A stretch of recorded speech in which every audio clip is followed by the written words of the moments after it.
నమస్తే, welcome to our channel. నేను పద్మిని. ప్రస్తుతంతో పాటు ప్రముఖ ఆధ్యాత్మికవేత్త, వాస్తు జ్యోతిష పండితులు కేఎస్ఆర్ గారు ఉన్నారు. మాట్లాడదాం సార్. నమస్తే సార్. సార్, 12 ఏళ్లకు ఒక్కసారి మాత్రమే జరిగేటటువంటి ఒక అద్భుతమైన యోగవంతమైనటువంటి కాలంగా మరి మీరు చూస్తారా అనేది నా ప్రశ్న సార్. అదేంటి అంటే గురువు పుష్యమి నక్షత్ర సంచారం ఆల్రెడీ మొదలు పెట్టేశారు. అతిచారం వల్ల కాస్త ఫాస్ట్ గా మూవ్ అయిపోతున్నారు ఆయన. ఇప్పుడు 2వ పాదం మీద ఉన్నాడా సార్?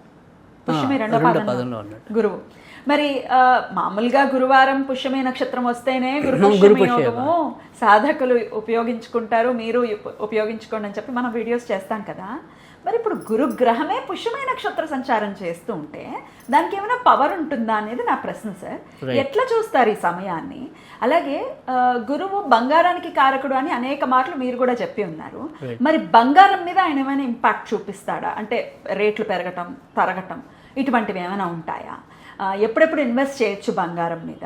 అసలు ఈ సమయం ఒకవేళ సాధనాపరంగా మనం చూసుకుంటే సాధనకి వినియోగించుకోవచ్చా ఈ సమయం? ఎన్నాళ్ళు పుష్యమి నక్షత్రంలో సంచారం చేస్తున్నాడు, ఎప్పటి వరకు గురువు అనేది, ఇవన్నీ ఒక్కసారి మీ ద్వారా తెలుసుకోవాలనుకుంటున్నాను సార్. ఖచ్చితంగా. అయితే మామూలుగా మీరు చెప్పినట్టుగా ఏంటంటే నిజానికి నేను ఈ భౌతిక సంబంధించిన విషయాల కన్నా కూడా ఈ ఆధ్యాత్మిక సాధన కోసం అయితే కనుక చాలా అద్భుతమైన కాలంగానే చెప్తాను.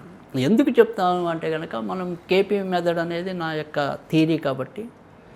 ఇప్పుడు శని ఎక్కడ ఉన్నాడు? కర్కాటకానికి భాగ్యస్థానంలో ఉన్నాడు. శని నక్షత్రంలో గురుడు ఉన్నాడు ఇప్పుడు. అంటే పుష్యమి నక్షత్రం శనిది కదా. అయితే మరి ఆ శని ఎక్కడ ఉన్నాడు?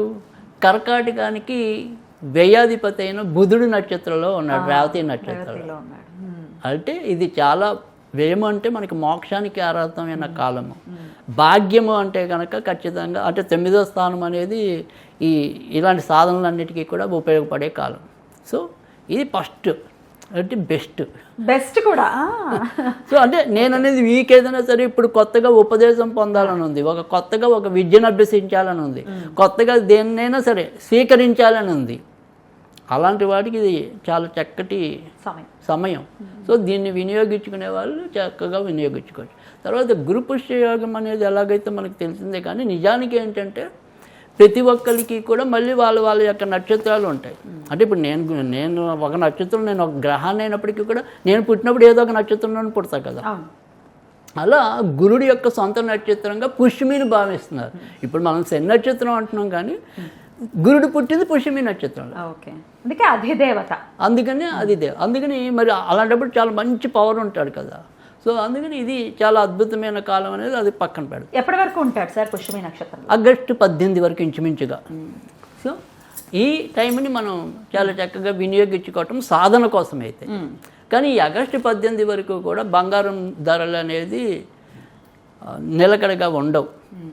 ఎందుకంటే శని నక్షత్రంలో ఈయన ఉన్నాడు కాబట్టి ఆకస్మికంగా పెరగటము తగ్గటం అనే దోబూచులాటలాగా ఉంటుంది తప్ప ఉపయోగకరంగా ఉండదు. ఇప్పుడు బంగారం మీద పెట్టుబడి పెట్టడం అనేది అంత శ్రేయస్కరం అయితే కాదు. సో బంగారం అయితే కనుక అదే రకంగా ఉండటం అనేది అయితే కనుక జరుగుతుంది. మరి ఎప్పుడు స్టేబుల్ అవుతాడు సార్? అంటే ఆశ్లేషకి వెళ్ళిన తర్వాత ఏమైనా స్టేబుల్ అవుతాడు? ఆశ్లేష వచ్చినప్పటికీ కూడా అంత ఖచ్చితంగా అతిచారంగా వచ్చినప్పుడు ఏదైతే సింహరాశిలోకి వచ్చినప్పటి నుంచే కొద్దిగా కుదురుగా బంగారం అంటే ఇంచుమించు మా లెక్కలో అక్టోబర్ దాకా ఇలా అటు ఇటు కానీ పరిస్థితి ఉండటం అనేది ఉంటుంది.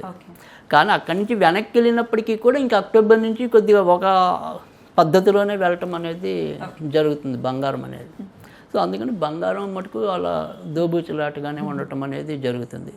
తర్వాత ఇంకా వ్యక్తిగతంగా చూసినప్పుడు కూడా ఇప్పుడున్న గురుడు కాలం అంతా కూడా పురుష నక్షత్రాల వారికి చాలా మంచి జరగటం అనేది ఉంటుంది. అంటే పురుష నక్షత్రాలు అంటే కనుక అశ్విని నక్షత్రము, కృత్తిక నక్షత్రము, మొగశిర నక్షత్రము, పునర్వసు నక్షత్రము, తర్వాత వచ్చేప్పటికి మఖా నక్షత్రము, తర్వాత ఉత్తరా నక్షత్రము, తర్వాత చిత్తా నక్షత్రము, తర్వాత విశాఖ నక్షత్రము, తర్వాత మూలా నక్షత్రము, ఉత్తరాషాఢ నక్షత్రము, ధనిష్ట నక్షత్రము, పూర్వభద్ర నక్షత్రము. ఈ నక్షత్రాల వారికి ఇంకా ఎక్కువ శుభం అనేది జరుగుతుంది ఇప్పుడు. మిగతావన్నీ స్త్రీ నక్షత్రాలు అంటే మిగతా అంటే కొన్ని మనకి భాషలో నపుంసకలంగా కూడా ఉన్నాయి. ఉంటాయి తత్వం అటు ఇటు కూడా ఉంటుంది. అంటే వాళ్ళు ఫెమినైన్ గా కూడా ఉంటారు, అటు మెయిల్ ఎనర్జీతో కూడా ఉంటారు. వాళ్ళు మొత్తం నపుంసకలం కాదు. సో అందుకని వీళ్ళకి లేదు. మనం ఇంకొక భాషలో చెప్పాలంటే మనకి అంటే ఈ జ్యోతిష్య విజ్ఞానం ప్రకారం అయితే కనుక ఖచ్చితంగా ఇలా కొన్ని నపుంసక గ్రహాలు ఉంటాయి, నపుంసక నక్షత్రాలు ఉంటాయి. కానీ అలా కాకుండా పురుష నక్షత్రాలు, స్త్రీ నక్షత్రాలు అంటే కనుక ఏదైతే హార్డ్ నెంబర్స్ ఉన్నాయో అవన్నీ కూడా పురుష నక్షత్రాల కింద ఒక సిలబస్.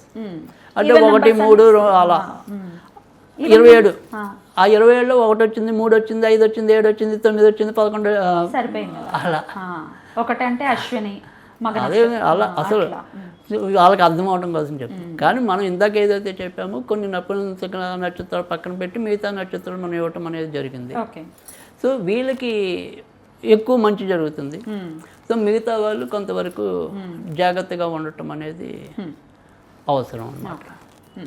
మరి ప్రత్యేకంగా యోగవంతమైనటువంటి సమయం కాబట్టి గురువు అంటేనే మరి గురు బలం పెంచుకోవడానికి కూడా ఇది ఆస్కారం ఎక్కువగా ఉంది. కాబట్టి ఎటువంటి ఆరాధన చేస్తే గురు అంటే నిజానికి మీరు కనుక వీళ్ళు జపించగలిగే ఇంట్రెస్ట్ ఉంటే కనుక పుష్యమి నక్షత్ర మంత్రం అనేది చాలా పవర్ఫుల్ ఉంటుంది. ఓం కం మామూలుగానే రెండో కాదు, ఓం కం ఐం హ్రీం శ్రీం పుష్యమ్యై నమః.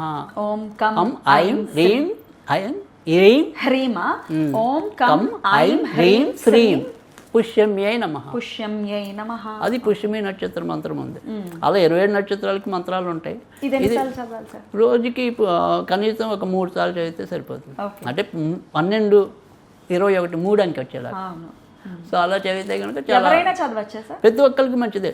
ఈ పైగా మీకు అంటే పుష్యమి నక్షత్రంలో విడిగా కూడా సాధకంగా మనం ముందుకెళ్ళడానికి కూడా ఈ మంత్రం బాగా దోహదం చేస్తుంది. అంటే ఇప్పుడు మనం ధ్యానంలో కూర్చుంటాం లేదా జపం చేస్తూ కూర్చుంటాం కదా, అలా ప్రతి మనకి మైండ్ డిస్టర్బెన్స్ అవుతూ ఉంటుంది.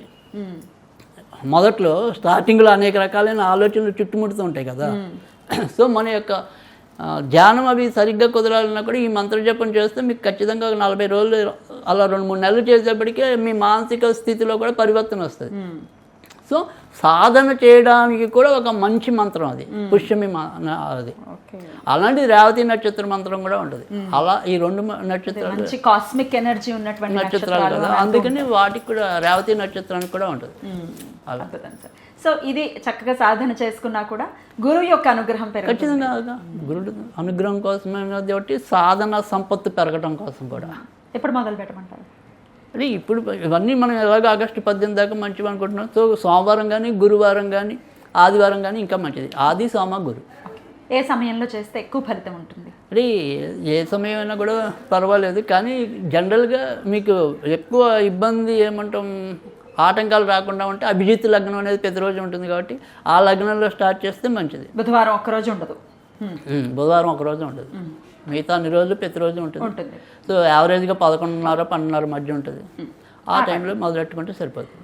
ఎన్నాళ్ళు అలా చేయమంటారు? మొత్తం ఆగస్టు 18 వరకు చేసుకుంటే బాగుంటుంది. నియమాలు ఏమైనా ఉంటాయి? ఏం అవసరం లేదు. అంటే ఫుడ్ రెస్ట్రిక్షన్ అలా ఏమొద్దు, తలస్నానాలు ఏమొద్దు, ఉపవాసాలు ఏమొద్దు. శారీరక కష్టం కాదు, మానసిక కష్టమే కావాలి. రైట్ సార్, అద్భుతం సార్. చాలా చక్కటి వీడియో ఇది. ఎందుకంటే మళ్ళీ ఇటువంటి యోగవంతమైనటువంటి సమయం రావడానికి మళ్ళీ 12 సంవత్సరాలు పడుతుంది. అంతేగా?